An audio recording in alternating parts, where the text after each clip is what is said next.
सतगुरुदेव की जय। बंदी छोड़ कबीर परमेश्वर जी की जय। बंदी छोड़ गरीबदास जी महाराज जी की जय। स्वामी राम देवानंद जी गुरु महाराज जी की जय।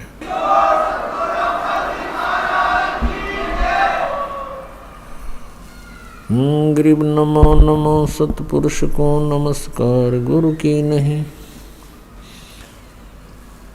सुर नर मुनिजन साधुमा संतों सर्वस्दी नहीं। सतगुरु साहेब संत सब डंडो तुम प्रणाम। आगे पीछे मध्य हुए तिनको जा कुर्बान। नराकार निर्विषम काल जाल वैभंजनम। निर्लेपम निज निर्गुणम अकल अनुपवेशोन्दनम। सोहम सुरति समापतम सकल समाना नीर्तलः। उज्ज्वल हिरंबर हरदम अम्बे परवा अथाह वार पार नहीं मध्यतम। गरीब जो सुमर सिद्ध होई गणनायक गलताना। करो अनुग्रह सोई पारस पद परवाना। आदि गणेश मनाऊं गणनायक देवन देवा। चरण कमल लो लाऊं आद्यंत करूं सेवा। परम शक्ति संगीतम रिद्धि सिद्धाता सोई। अवगत गुण अतीतम सत्पुरुष निर्मोही। जगदम्बा जगदीशम मंगल रूप मुरारी। तन मन अर्पों शीसम भक्ति मुक्ति भंडारी। सुर नर मुनि जन ध्यावे ब्रह्मा विष्णु महेशा। शेष सहस मुख गावे पूज्य आदि गणेशा। इंद्र कुबेर सरीखा वरुण धर्म राय जावे। समर्थ जीवन जी का मन इच्छा फल पावे। 33 कोटि आधारा ध्यावे शेष 88। उतरे भव जल पारा कट है यम की फांसी। 33 कोटि आधारा जावे शेष 88। उतरे भव जल पारा कट है यम की फांसी।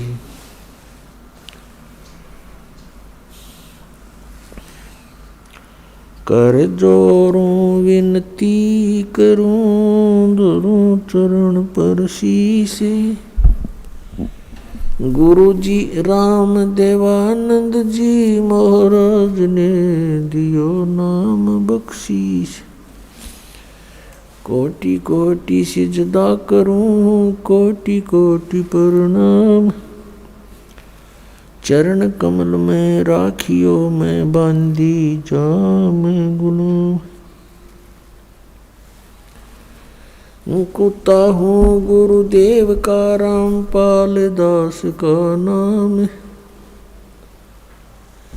गले प्रेम की जेवड़ी जाखें चोहा जाऊं। तो करो तो बावड़ूं दूर दूर करो तो जाऊं। जो राखो त्यों ही रहूं जो देवो सुख। परम पिता परमात्मा पूर्ण ब्रह्म सारी सृष्टि के रचनहार कुल मालिक कबीर परमेश्वर जी की असीम कृपा से हम सभी प्राणियों को सत्संग सुनने को उपलब्ध हुआ। पुण्यात्माओं, सत्संग के अंदर ये जानकारी दी जाती है कि ये मानव शरीर प्राणी को किस उद्देश्य से प्राप्त हुआ है। हम अन्य प्राणियों को देखते हैं, जो क्रियाएं वो कर रहे हैं वो मनुष्य भी कर रहा है। यदि मनुष्य का इतना ही कार्य होता जितना पशु और पक्षी करते हैं, संतानों उत्पत्ति, उनकी परवरिश और फिर मृत्यु, तो मानव शरीर की कोई आवश्यकता नहीं थी। सत्संग से जानकारी होती है कि मानव शरीर का एक बहुत ही अनमोल कार्य इन क्रियाओं से भिन्न है। और ये दूसरे शब्दों में ये कहें कि मनुष्य जीवन का मूल कार्य ही अन्य है। वो कौन सा है? वो सत्संग से पता चलता है कि आत्म कल्याण करवाना ये मनुष्य जीवन का मुख्य उद्देश्य है। और इसी के लिए मनुष्य जीवन का एक सुअवसर प्राप्त होता है।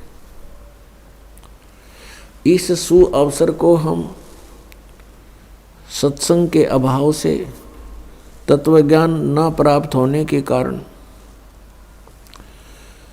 पशु पक्षियों जैसी क्रियाओं में ही व्यर्थ कर चले जाते हैं। और जिस दिन सत्संग प्राप्त होता है, सत्संग के वचन हमारे हृदय में पहुंचते हैं, आत्मा अज्ञान से जाग कर ज्ञान ग्रहण करती है, उस समय इसको पिछले गए हुए समय का बहुत पश्चाताप होता है। पुण्यात्माओं, हम कहाँ रह रहे हैं? ये कैसा लोक है? और यहाँ जन्म मृत्यु हो रही है। किसी भी प्राणी को एक सेकंड का ये विश्वास नहीं कि मैं यहाँ रहूँगा कि नहीं रहूँगा। और हम फिर भी सतर्क नहीं हो रहे। हमें हमारे अंदर डर नहीं रहा। इतना तो डर है कि मेरी मृत्यु ना हो जाए। अन्य की होती है तो कारण जानकर हम संतुष्ट हो जाते हैं कि कैसे मृत्यु हुई, रोगी था, अच्छा रोगी था। दूसरे की पता लगता है कैसे मृत्यु हुई, दुर्घटना हो गई, अच्छा दुर्घटना से हो गई। तो हमें ये चिंता नहीं बनती कि कभी ऐसा हमारे साथ भी होगा। तो ये सब कारण क्या है?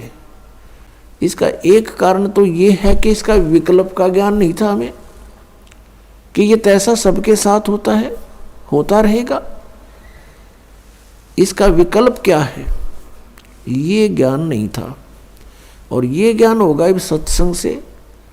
और सत्संग विश्व में आकर के केवल परमात्मा ही फरमाते हैं। पूर्ण परमात्मा ही स्वयं आकर के सत्संग यानी तत्व ज्ञान प्रचार करते हैं। उस परमात्मा के अतिरिक्त जो भी सत्संग का नाम लेकर के वचन सुनाए जाते हैं वो सत्संग नहीं होता। वो जनता को मिसगाइड करना और सच्चाई से दूर रखना ही वो उन वचनों का कार्य होता है। जैसा कि आप जी कोई सत्संग सुनने को प्राप्त हुआ और ये दास वो सत्संग सुनाता है जो परमात्मा ने आकर के स्वयं अपने मुख कमल से बोला था, जिसके विषय में श्रीमद् भगवत गीता अध्याय नंबर 4 के श्लोक नंबर 32 में कहा है कि अर्जुन, जो तूने अभी ज्ञान सुना, गीता जी अध्याय नंबर 4 के श्लोक नंबर 25 से लेकर 31 तक यज्ञों की जानकारी आपने सुनी, यज्ञमीन धार्मिक अनुष्ठानों की जानकारी। तो कोई किसी प्रकार से साधना करता है, कोई किसी प्रकार से कोई देवताओं की पूजा करता है, कोई केवल स्वाध्याय ही करता रहता है, कोई प्राणायाम करके ही संतुष्ट है, कोई अहिंसावादी तीक्ष्ण व्रत रखता है, जैसे मुंह पर पट्टी बांध कर नंगे पैरों घूमना। और ये सभी साधक अपनी अपनी क्रियाओं को पापनाशक जानते हैं। पापनाशक का अर्थ है परमात्मा प्राप्ति। जब जीव के पापनाश हो जाएंगे यानी ये शुद्ध हो जाएगा तो परमात्मा मिलेगा। तो कहने का भाव ये है कि चौथे अध्याय के 32वें श्लोक में जो बताया है कि सभी साधक अपनी अपनी साधनाओं को सत्य मानकर यानी पापनाशक जानते हैं। यदि इनको ये पता चल जाए कि साधना व्यर्थ है तो कोई भी ना करे, उनको तुरंत त्याग देगा। तो यहाँ चौथे अध्याय के 32वें श्लोक में बताया है कि जो 25 से लेकर 31 तक धार्मिक अनुष्ठानों की जो जानकारी है यज्ञों की, इस प्रकार के विस्तार के साथ धार्मिक अनुष्ठानों की जानकारी सच्चिदानंद घन ब्रह्म की वाणी में विस्तार के साथ कहे गए हैं। यहाँ चौथे अध्याय के 32वें श्लोक में श्रीमद् भगवत गीता में के मूल पाठ में लिखा है कि ब्रह्मणे मुखे। यह अनुवादकर्ताओं ने गड़बड़ कर दी, ब्रह्मणे मुखे का अर्थ कर दिया इन्होंने। ब्रह्मणे मुखे का अर्थ गलत कर दिया, वेद की वाणी कर दिया, जबकि इसका अर्थ बनता है सच्चिदानंद घन ब्रह्म की वाणी। ब्रह्मणे मुखे का अर्थ सच्चिदानंद घन ब्रह्म की वाणी बनता है। श्रीमद् भगवत गीता अध्याय नंबर 17 के श्लोक 23 में इन्हीं अनुवादकर्ताओं ने ब्रह्मणे का अर्थ किया है सच्चिदानंद घन ब्रह्म। वहाँ ठीक कर दिया, क्योंकि यहाँ विचलित हो गए। तो चौथे अध्याय के 32वें श्लोक में इस ब्रह्मणे मुखे का अर्थ जाने सच्चिदानंद घन ब्रह्म की वाणी में। यहाँ पर मुखे शब्द लिखा है, ब्रह्मणे मुखे। मुखे का अर्थ होता है जो वाणी परमात्मा ने स्वयं यहाँ धरती पर प्रकट होकर अपने मुख कमल से बोली है, वो है तत्व ज्ञान कबीर वाणी। उस कबीर वाणी में यहाँ लिखना था, उस कबीर वाणी में विस्तार के साथ कहे गए हैं। और उनको जानने के बाद फिर तू सर्वथा कर्म बंधन से मुक्त हो जाएगा। तो सच्चिदानंद घन ब्रह्म ने स्वयं आकर के अपनी वाणी में जो ज्ञान दिया है वो ज्ञान है, शेष अज्ञान है। जैसे अभी तक हम अज्ञान आधार से सुना करते थे कि श्री ब्रह्मा जी, विष्णु जी, शिव जी ये अजरो अमर हैं, सर्वेश्वर हैं,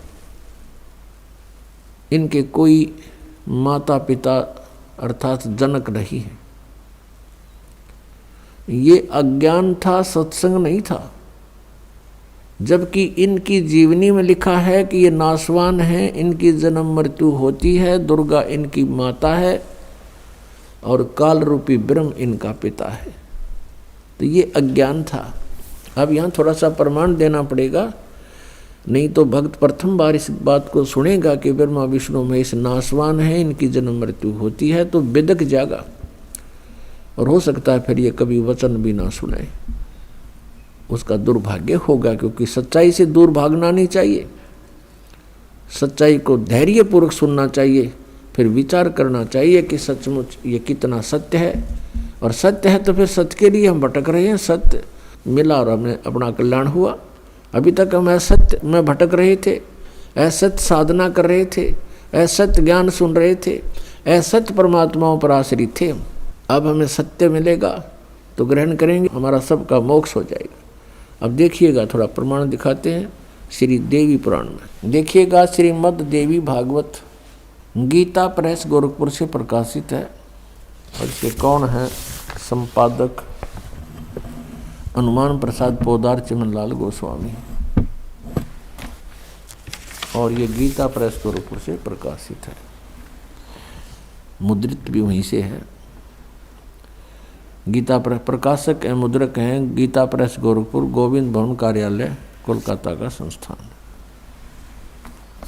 इसके 123 पृष्ठ को ही पढ़ेंगे, इसमें बहुत से संशय दूर हो जाएंगे।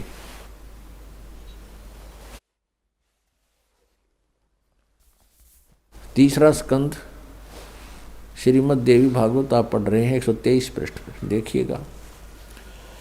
तुम भगवान विष्णु जी अपनी माता दुर्गा के विषय में कह रहे हैं स्तुति करते हुए, तुम शुद्ध स्वरूपा हो, यह सारा संसार तुम इसे उद्भासित हो रहा है। मैं ब्रह्मा और शंकर हम सभी तुम्हारी कृपा से विद्यमान हैं। हमारा आविर्भाव माने जन्म और तिरोभाव माने मृत्यु हुआ करता है। हमारा जन्म और मृत्यु हुआ करता है। केवल तुम ही नित्य हो, जगत जननी हो, प्रकृति और सनातनी देवी हो। ओह, फिर यहाँ कहा है, ये स्पष्ट लिखा है, आविर्भाव माने जन्म। भगवान विष्णु जी स्वीकार कर रहे हैं कि मैं ब्रह्मा और शंकर, हम सभी का जन्म और मृत्यु हुआ करता है। केवल तुम ही नित्य हो यानी अविनाशी हो, जगत जननी हो, प्रकृति और सनातनी देवी हो।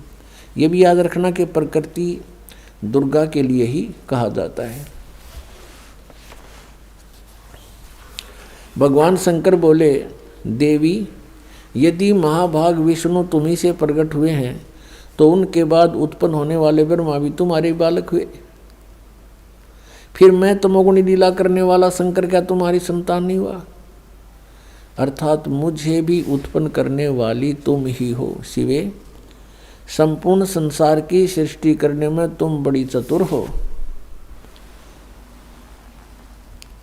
इस संसार की सृष्टि, स्थिति और संहार में तुम्हारे गुण सदा समर्थ हैं। उन्हीं तीनों गुणों से उत्पन्न हम ब्रह्मा, विष्णु एवं शंकर नियमानुसार कार्य में तत्पर रहते हैं। पुण्यात्मा, इस श्रीमद् देवी भागवत यानी देवी पुराण ने चंद पंक्तियों में ये 5 कंसेप्ट क्लियर कर दिए। नंबर 1, ब्रह्मा विष्णु महेश नाशवान है, इनकी जन्म मृत्यु होती है, ये इनकी जीवनी में लिखा है। और नंबर 2,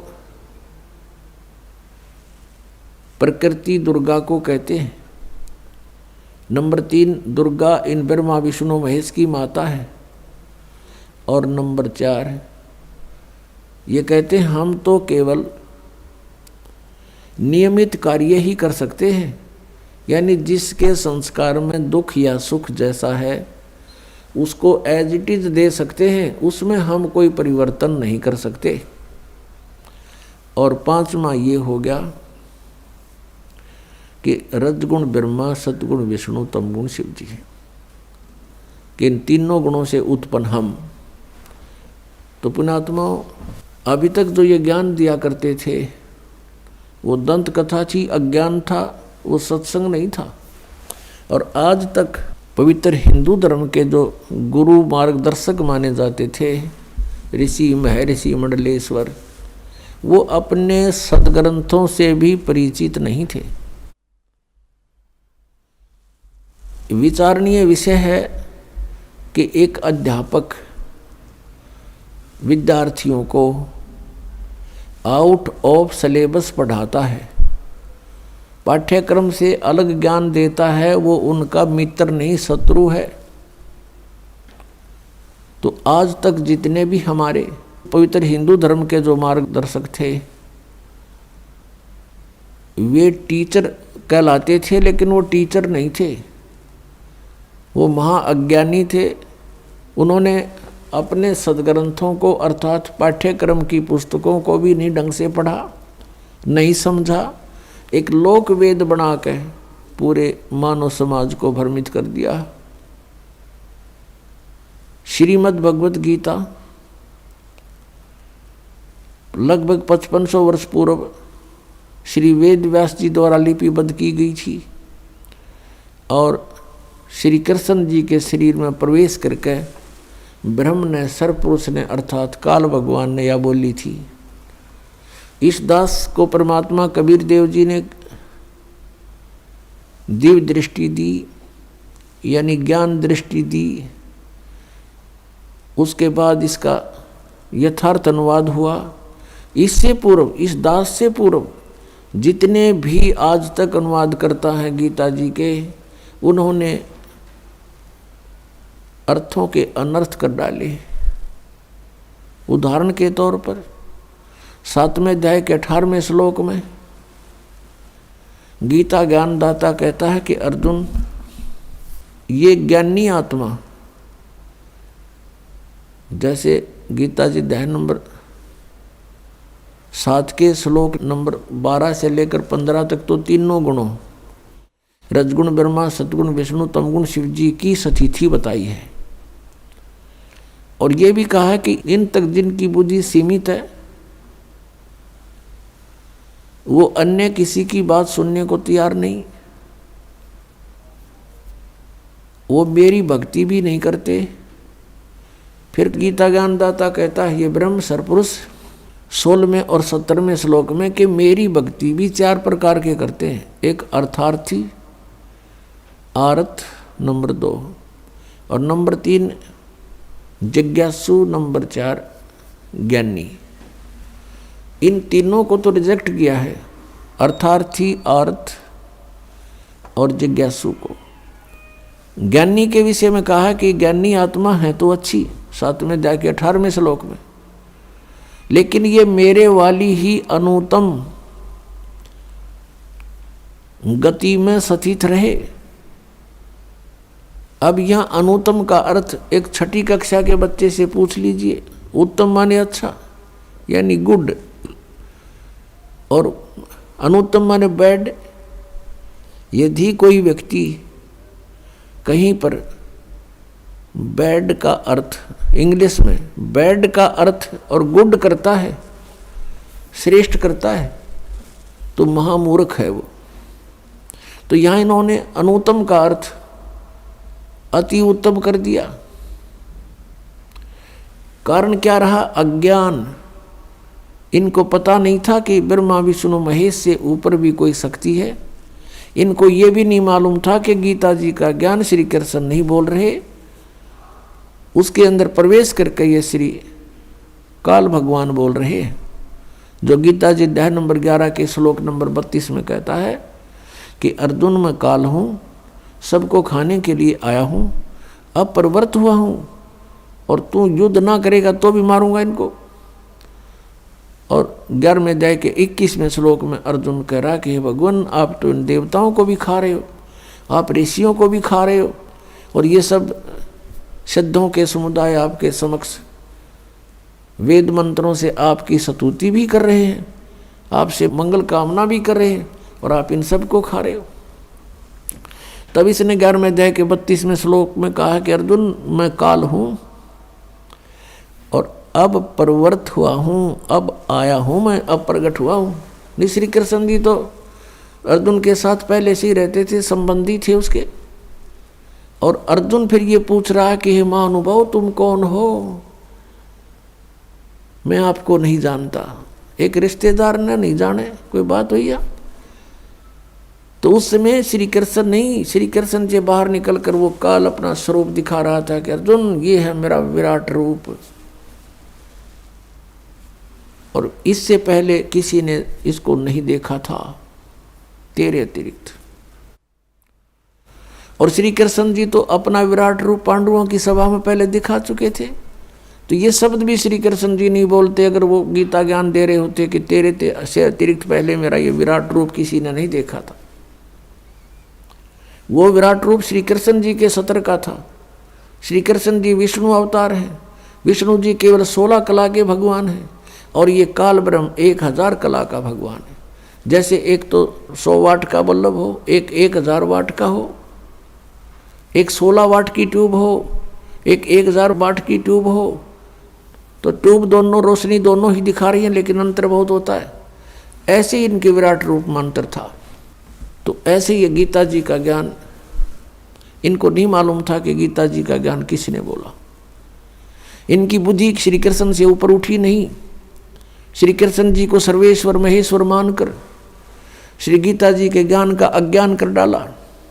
तो गीता जी अध्याय नंबर 7 के श्लोक नंबर 18 में गीता ज्ञानदाता ये काल कह रहा है कि अर्जुन ये सभी ज्ञानी आत्माएं हैं तो नेक उद्धार,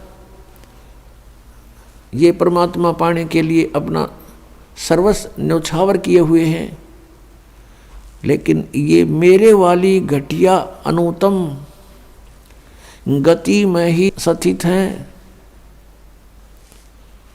अपने आत्माओं, अब ब्रह्म की साधना को यानी काल अपनी साधना को अनुत्तम क्यों कहा? अब यहाँ विचार करो, श्रीमद् भगवत गीता ज्ञानदाता गीता अध्याय नंबर 4 के श्लोक नंबर 5 और 9 में, गीता अध्याय नंबर 2 के श्लोक नंबर 12 में, गीता अध्याय नंबर 10 के श्लोक नंबर 2 में ये स्पष्ट करता है कि अर्जुन तेरे और मेरे बहुत जन्म हो चुके, तू नहीं जानता मैं जानता हूँ, मेरे जन्म और कर्म अलौकिक हैं। फिर गीता ज्ञानदाता स्वयं कहता है कि अर्जुन 8वें अध्याय के 13वें श्लोक में कि मेरी भक्ति कर, और मेरी भक्ति का जो मंत्र है श्रीमद् भगवद गीता अध्याय नंबर 8 के श्लोक नंबर 5 और 7 में और 13 में, अध्याय 8 के 13 में, ये इसका निष्कर्ष समझो ऐसा है कि गीता ज्ञानदाता कहता कि अर्जुन तू मेरी भक्ति कर, युद्ध भी कर और मुझे प्राप्त होगा। और मेरे पाने का मंत्र है 8वें अध्याय के 13वें श्लोक में स्पष्ट किया है, ओम इति एकाक्षरम ब्रह्म व्यवहारन माम अनुस्मरण ये परियाति तदम देहम स याति परमाम गतिम। मुझ ब्रह्म का केवल एक ओम मंत्र है, नथिंग एल्स। यह एक ओम मंत्र है और अंतिम श्वास तक सिमरण करता हुआ जो शरीर त्याग कर जाता है, उच्चारण करके श्रवण करता हुआ शरीर छोड़ कर जाता है तो मेरे वाली परम गति को प्राप्त होता है। अब ओम के नाम से जो गति होनी है वो क्या है, क्या मोक्ष होगा, कितना मोक्ष होगा कि ब्रह्मलोक प्राप्ति होगी। 8वें अध्याय के 16वें श्लोक में गीता जी में लिखा है कि अर्जुन ब्रह्मलोक पर्यंत सभी प्राणी पुनरावृत्ति में हैं। पुनरावृत्ति का अर्थ है वहाँ गए हुए प्राणी भी पुनर्जन्म को प्राप्त होते हैं, पूर्ण मोक्ष नहीं होता। और यह अनुवादकर्ताओं ने 8वें अध्याय के 16वें श्लोक में अनुवाद गलत कर दिया। इन्होंने कर दिया कि मुझे प्राप्त प्राणी का पुनर्जन्म नहीं होता। इसका अर्थ ये बनता है कि जो ये विद्यते माने विद्य धातु है, ये विद्य माने जानना भी होता है, कि जो ये नहीं जानते कि मुझे प्राप्त प्राणी का पुनर्जन्म होता है तो वो मेरी साधना करके ब्रह्मलोक में जाने से भी पुनरावृत्ति को ही प्राप्त होते हैं, ब्रह्मलोक प्राप्त करते हैं और वहाँ से भी फिर जन्म मृत्यु में ही रहते।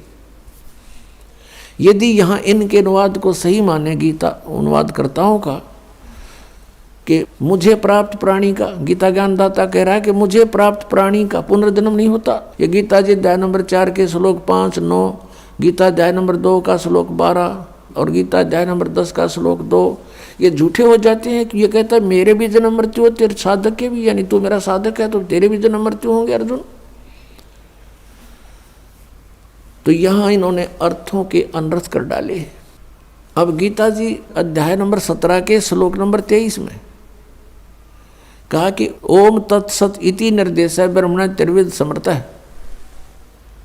ब्रह्मण माने सच्चिदानंद घन ब्रह्म का 3 मंत्र के ओम तत्सत मंत्र की साधना का निर्देश है, नथिंग एल्स। और कोई मंत्र नहीं उस परमात्मा के पाने का, यानी पूर्ण मोक्ष कराने का। अब गीता जी अध्याय नंबर 8 के श्लोक नंबर 1 में अर्जुन ने पूछा कि आपने 7वें अध्याय के 29वें श्लोक में जिस तत्ब्रह्म के विषय में कहा कि तत्ब्रह्म को जानकर, सारे अध्यात्म को जानकर और पूरे सब कर्मों से परिचित प्राणी केवल जरा और मरण से मुक्ति पाने के लिए प्रयत्न करते हैं, वो संसार की किसी वस्तु की इच्छा नहीं रखते। तो 8वें अध्याय के प्रथम श्लोक में पूछा फिर किम तत्ब्रह्म, वो तत्ब्रह्म, वो परमात्मा कौन है, वह परमेश्वर कौन है। 8वें अध्याय के 3रे श्लोक में गीता ज्ञानदाता ने कहा कि वो परम अक्षर ब्रह्म है, यानी गीता ज्ञानदाता से कोई अन्य है वो। और फिर 15वें अध्याय के 1 से लेकर 4 में श्लोक में और 18वें अध्याय के 62वें श्लोक में गीता ज्ञानदाता अपने से अन्य किसी परम अक्षर ब्रह्म यानी सर्वशक्तिमान की शरण में जाने को कह रहा है।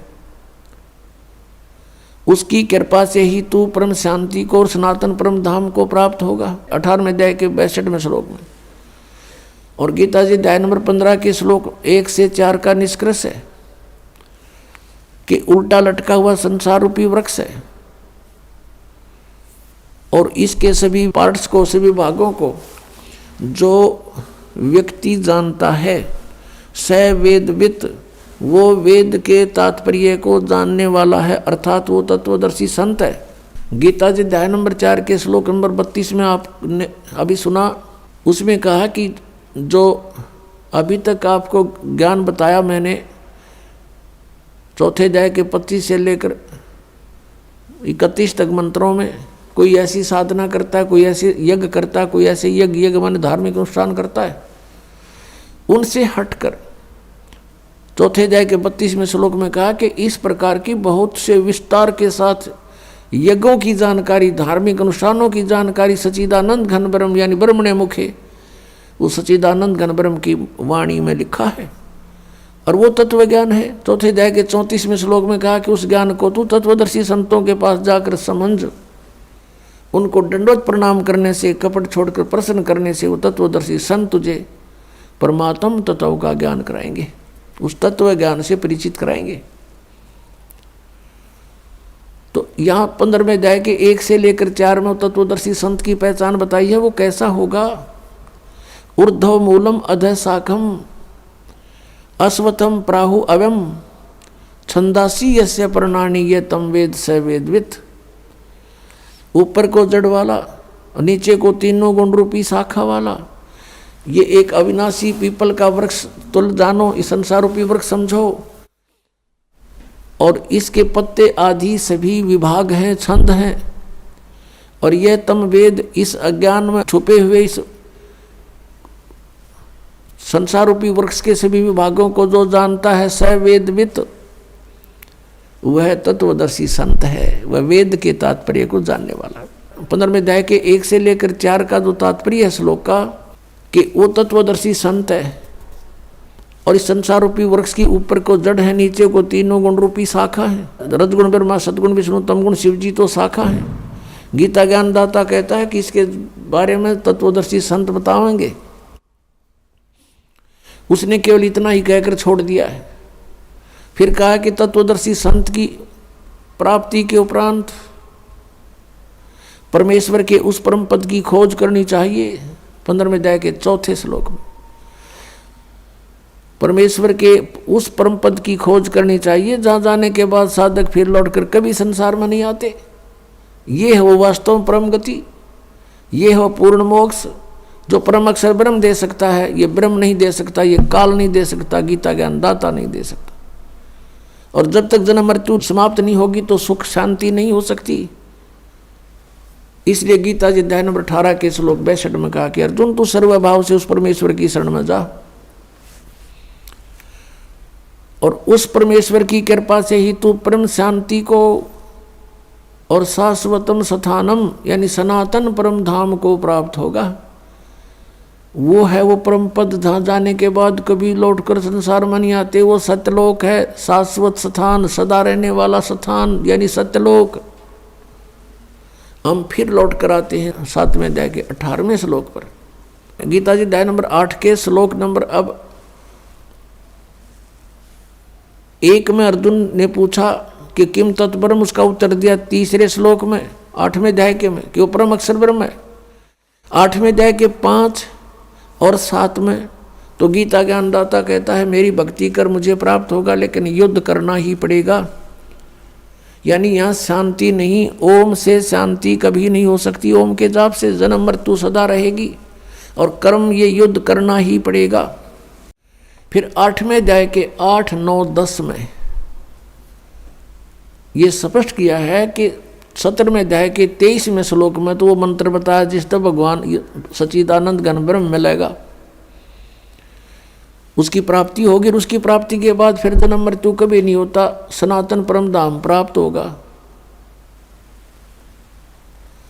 तो यहाँ बताया कि उसकी भक्ति जो करता है, तत्वदर्शी संत की खोज करके, तत्वदर्शी संत से ये उपदेश प्राप्त करके, ओम तत्सत का, ओम तत्सत ये जाप नहीं है। ओम तो सीधा सरपुरुष का, ब्रह्म का, और तत् और सत ये सांकेतिक है। तत् है ये अक्षर पुरुष का, और सत है ये परम अक्षर ब्रह्म का परम अक्षर पुरुष का, जो 8वें अध्याय के 3 श्लोक में जिसके विषय में जानकारी दी। श्रीमद् भगवद गीता अध्याय नंबर 15 के श्लोक नंबर 16 और 17 में 3 पुरुष हैं, सर पुरुष अक्षर पुरुष। 16वें श्लोक में कहा कि सर पुरुष और अक्षर पुरुष ये 2 प्रकार के प्रभु हैं, परमात्मा हैं। वास्तव में परमात्मा नहीं है, लेकिन इनको भी परमात्मा कहते हैं। ये इनके अंतर्गत जितने प्राणी हैं और इनके सभी के स्थूल शरीर यानी नाशवान है, ये भी नाशवान है, दोनों प्रभु यानी पुरुष, और इनके अंतर्गत जितने प्राणी वो भी नाशवान है। जीवात्मा तो किसी की भी नहीं मरती, वो तो गधे कुत्ते की भी ना मरती। अब 15वें अध्याय के 17वें श्लोक में फिर कंसेप्ट क्लियर कर दिया कि उत्तम पुरुष है तू अन्य है। उत्तम पुरुष वो श्रेष्ठ परमात्मा, वो परम अक्षर ब्रह्म की तरफ संकेत है, जो संसार रूपी वृक्ष की मूल है, और उस मूल से सबको आहार प्राप्त होता है। पूरे संसार रूपी वृक्ष का उसी से पोषण होता है, वृद्धि को प्राप्त होता है। तो 15वें अध्याय के 17वें श्लोक में गीता ज्ञानदाता कह रहा है कि वो उत्तम पुरुष है तो अन्य है, और परमात्मा इति उदाहरते, जिसको परमात्मा कहा जाता है। और वो उत्तम पुरुष श्रेष्ठ परमात्मा तो कोई और है, 16वें श्लोक में वर्णित इन दोनों सरपुरुष और अक्षर पुरुष से कोई और है। वो कौन है? वो परम अक्षर पुरुष है। परम अक्षर ब्रह्म कहो, परम अक्षर पुरुष कहो, उसको पूर्ण ब्रह्म कहो, या उसको सत्य पुरुष कहो। सत्य माने अविनाशी, पुरुष माने प्रभु। और वही यह लोक चरम आविश्य विवर्ती, वही तीनों लोकों में प्रवेश करके सबका धारण पोषण करता है। अवय ईश्वर है, वो है वास्तव में अविनाशी परमेश्वर, वो है वास्तव में अविनाशी परमेश्वर। अब 8वें अध्याय के 8, 9, 10 श्लोक में स्पष्ट किया है कि अर्जुन जो उस परम अक्षर ब्रह्म की साधना करता है, जो 8वें अध्याय के 3 श्लोक में गीता ज्ञानदाता जिसके विषय में बता रहा है, उसकी जो भक्ति करता है उस मंत्र से, जो तत्वदर्शी संत से प्राप्त करके, वो फिर उसी को प्राप्त होता है।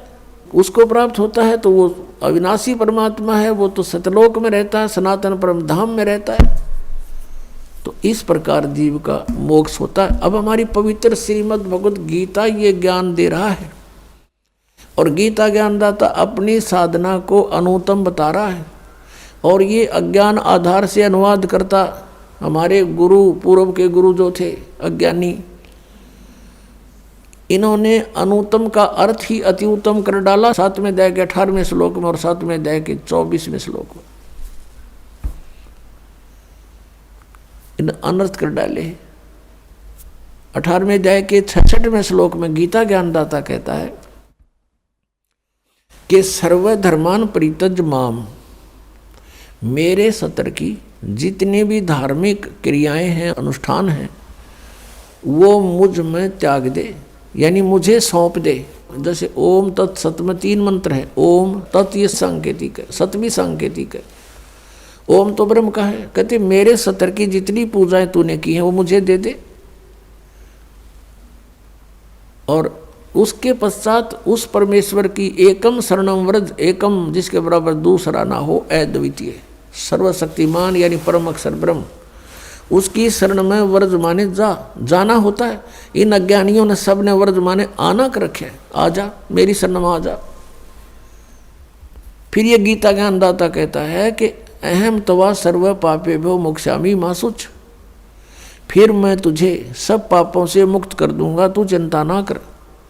हम क्या करते रहे, जैसे तत्व ज्ञान के अभाव से परम संत मिले नहीं, ओम नाम का जाप, और गीता जी अध्याय नंबर 3 के श्लोक नंबर 10 से लेकर 15 में जो अनुष्ठानों की जानकारी दी है, यज्ञों की, वो 5 यज्ञ करते रहे, ओम नाम का जाप करते रहे, और इसके प्रतिफल को हम ब्रह्मलोक प्राप्त करके वहाँ भोगते रहे। और ब्रह्मलोक में जाने के बाद फिर हम वापस जन्म मृत्यु में रहे, हमारे ऊपर ये दंड बना रहा, और पाप के आधार से हम नरक भी जाते रहे। अब जब हमें परम अक्षर ब्रह्म मिल जाते हैं, उस सतनाम के जाप से, 2 अक्षर के सतनाम के जाप से हमारे पाप नाश हो जाते हैं। और हम क्या करते रहे, पुण्य तो हम स्वर्ग में खाते, और पापों को भोगने के लिए इसने नरक बना रखा, उस नरक में हम भोगते, दुख पाते, दंड पाते और फिर 84 लाख योनियों के कष्ट भी भोगने पड़ते। यहाँ का ऐसा विधान है। तो ये क्या कहता है कि जब तू उसकी शरण में चला जाएगा तो मेरे सतर का जो हम क्या जो अपना पुण्य था वो बर्बाद कर देते थे, उस पुण्यों को हम इसको दे देंगे। हम इसके ऋणी हैं। कैसे ऋणी हैं कि इस काल भगवान ने 70 युग तपस्या करके और 64 युग एक, तब इसने ये 21 ब्रह्मांड प्राप्त किए थे परम अक्षर ब्रह्म से, इस सरपुरुष ने, सरब्रह्म ने। और ये आप देख रहे हैं पृथ्वी कैसे घूम रही है, ये स्वयं भी घूम रही है ऐसे, और ये ऐसे भी घूम रही है। हम इसमें अपनी गलती से, अपनी मर्जी इसके साथ बैठकर आगे इसके विमान में, यहाँ आगे हम 16 शंख कोश की दूरी पे। अब यहाँ आने के बाद इसने हमारा दुरुपयोग किया। हम जो पूंजी लेकर आए थे, हम बड़े सेठ साहूकार के पुत्र थे, परम अक्षर ब्रह्म के पुत्र पुत्री थी, और हम बहुत धनी थे। हम अपनी पूरा पूंजी लेकर साथ आए थे। उस पूंजी को इसने टैक्स लगाया हमारे ऊपर। ऊपर स्वर्ग रखे, जैसे महास्वर्ग बना रखा ऊपर, उसमें रखे, और वहाँ के चार्जेज रख दिए, इतने चार्ज होंगे प्रतिदिन के। तो ये उससे अपना काम चला रहा है। अब जैसे इस पृथ्वी पर हम आए, ये पृथ्वी घूम रही है विमान की तरह। तो इसका जो चार्ज इसने रख रखा है वो चार्ज हमसे लेता है। अपने आत्माओं, जैसे एक बार ये दास यहाँ से दिल्ली से पुणे गया था जहाज में, एयरप्लेन में।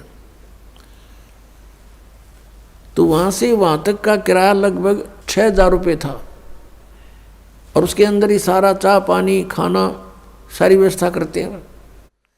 और वो 2.25 घंटे लगे वहाँ से दिल्ली से लेकर पुणे तक के। 2.25 घंटों के उसने 6000 रुपये चार्ज किए। और हम बैठे इसके विमान में, किराया कितने दिन तक? तो ये कहता मेरा किराया दे मुझे, जब छोड़ूं तुझे। हम फिर इसका किराया दे देंगे इसको।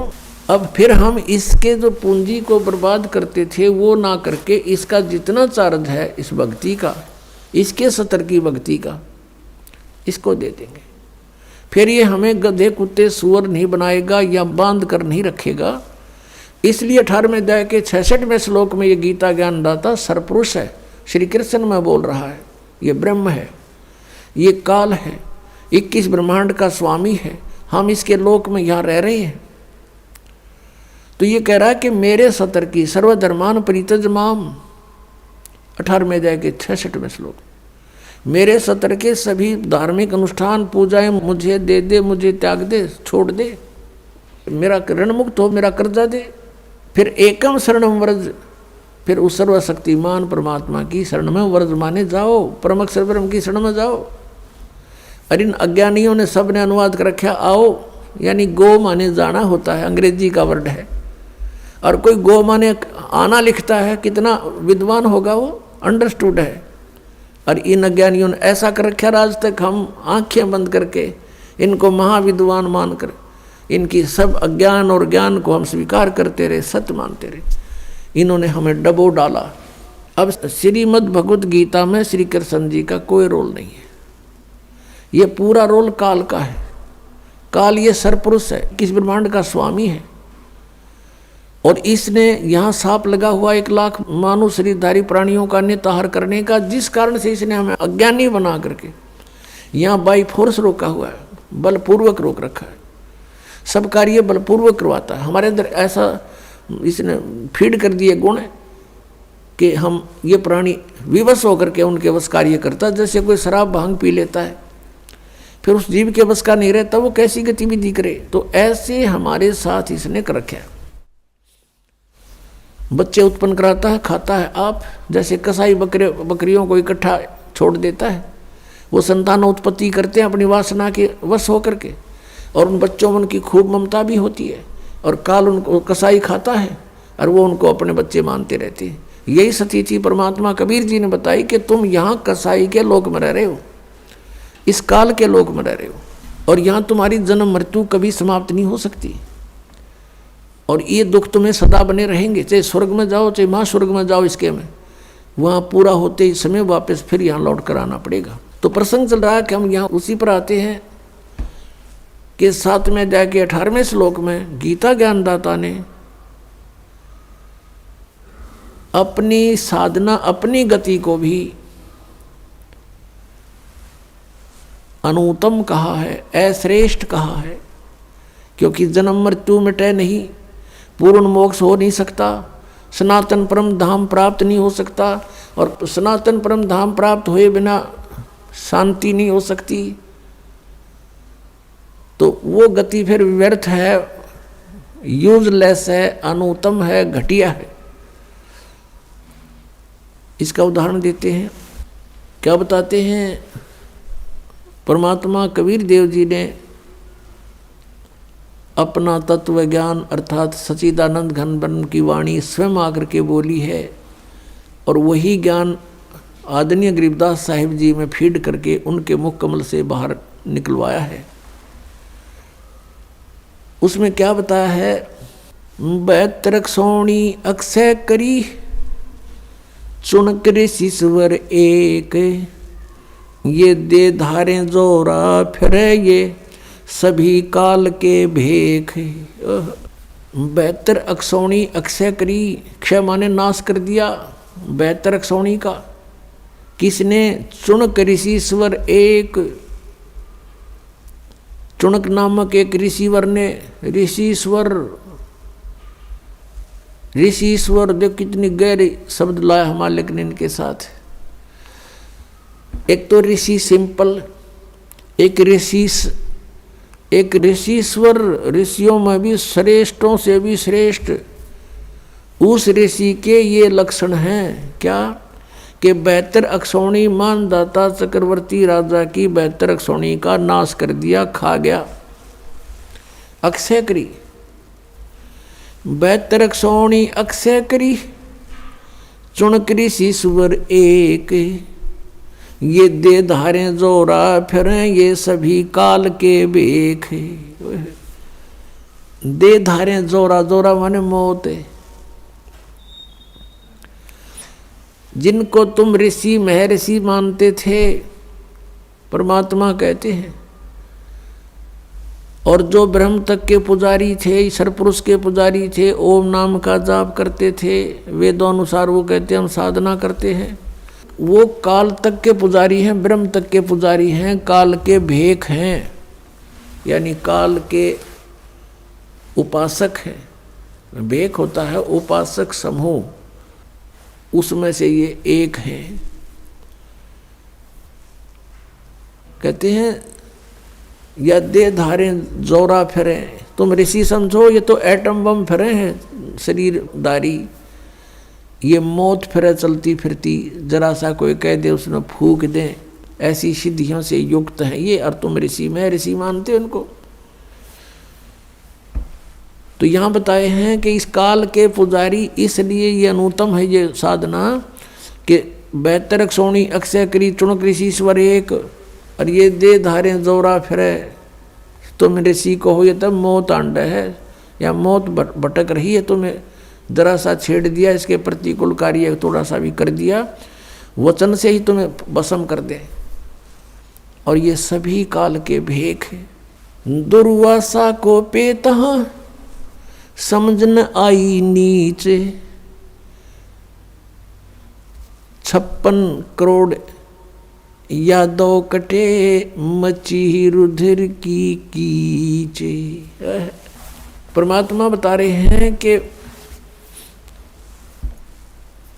दुर्वासा को पे तहाँ और समझ न आई नीच। देखा हम तो इन्हें दुर्वासा जैसा न महर्षि तोब माने थे, और परमात्मा इनको नीच कहता है, ये इसे नीच थे। कैसे थे कि 56 करोड़ यादव कटे और मची रुधिर की कीच। कीच माने गारा, कीचड़े। ओए होए, ये दे धारे जोरा फिरे, सभी काल के भेख है। अब एक समय अभी दोनों उदाहरण सुनाते हैं आपको। अब ये जैसे चुनक ऋषि थे, अब ये ज्ञानी आत्मा थी। अब फिर आते हैं हम 7वें अध्याय के 16 और 17 और 18 पर। इसमें लिखा है कि 4 प्रकार के साधक मेरी साधना करते हैं। ब्रह्म कह रहा है, गीता ज्ञानदाता सरपुरुष श्री कृष्ण में प्रवेश करके बोल रहा है, कह रहा है कि मेरी साधना नहीं, ब्रह्म साधना भी 4 प्रकार की करते हैं। नंबर 1 आर्थ, अर्थार्थी और जिज्ञासु और ज्ञानी। आर्थ तो होते हैं जो संकट निवारण के लिए वेद मंत्रों के द्वारा ही कोई अनुष्ठान करते हैं। अर्थार्थी वो होते हैं जो धन लाभ के लिए, अपने व्यवसाय में बढ़ोतरी के लिए, वृद्धि के लिए वेद मंत्रों से ही कुछ जंतर मंत्र करते हैं वो, और किसी और अन्य किसी ग्रंथ से कोई सहयोग नहीं लेते। और तीसरे जिज्ञासु, जैसे ये जो न परमात्मा की चाहने वाली आत्माएं घर से बाहर निकली भद्र पुरुष और संतों को मिले, ऋषि महर्षियों से मिले, उनसे ज्ञान प्राप्त करके और स्वयं ही वक्ता बन गए, परमात्मा पाने की चेष्टा नहीं करी। उन जिज्ञासुओं ने ज्ञान ग्रहण करने की इच्छा में जीवन व्यर्थ कर दिया और वक्ता बनकर सुनाने लग गए। ये भी तीनों व्यर्थ बताए हैं। और चौथा ज्ञानी, ये चौथी प्रकार का जो ज्ञानी है, इसके विषय में कहा कि ये मुझे पसंद है और इसको मैं पसंद हूं, इसको मैं अच्छा लगता हूं और ये मुझे अच्छा लगता है। कौन कहता है? गीता ज्ञानदाता। अब गीता ज्ञानदाता इसको अच्छा क्यों बताते हैं? क्योंकि 7वें अध्याय के 12 से लेकर 15 में तीनों गुणों रजगुण ब्रह्मा सतगुण विष्णु तमगुण शिव जी की साधना करने वालों को गीता ज्ञानदाता कहता है कि ये राक्षस स्वभाव को धारण किए हुए मनुष्यों में नीच दूषित कर्म करने वाले मूर्ख मेरी भक्ति नहीं करते। गीता जी अध्याय नंबर 7 के श्लोक नंबर 12 से 15 में तीनों गुण रजगुण ब्रह्मा सतगुण विष्णु तमगुण शिव जी की जो साधना करते हैं और इन्हीं तक जिनकी बुद्धि सीमित है, वो मेरी भक्ति नहीं करते। ये मूर्ख अपनी भक्ति के विषय में बता रहा है, ये 4 प्रकार के करते हैं। इन 4 प्रकार में से भी फिर ज्ञानी को कहता है कि ये ज्ञानी मुझे पसंद है, मुझे अच्छा लगता है क्योंकि इसने मेरी भक्ति की, और इसको मैं अच्छा लगता हूँ क्योंकि ज्ञानी वो होता है जिसको ये ज्ञान हो जाए कि भाई मनुष्य जीवन का उद्देश्य क्या है। उसको उद्देश्य का पता लगता है कि इस उद्देश्य केवल यही है कि मोक्ष हो, जन्म और मृत्यु से छुटकारा हो। और वेदों में लिखा है कि जन्म और मृत्यु का छुटकारा तो केवल परम अक्षर ब्रह्म की शरण में जाने से होगा। एक विचार करना पुण्यात्माओं, जैसे अभी आपको सुनाया कि 18वें अध्याय के 62वें श्लोक में कहा है कि अर्जुन तू सर्वभाव से उस परमेश्वर की शरण में जा, उसकी कृपा से ही तू परम शांति को और सनातन परम धाम को प्राप्त होगा। गीता जी अध्याय नंबर 15 के श्लोक नंबर 1 से 4 में कहा कि उल्टे लटके संसार रूपी वृक्ष को जो जानता वो तत्वदर्शी संत है, उसके सभी भाग बता देता है। तो उसके पश्चात परमेश्वर के उस परम पद की खोज करनी चाहिए तत्वदर्शी संत की प्राप्ति के उपरांत, जहाँ जाने के बाद साधक फिर लौट कर कभी संसार में नहीं आते।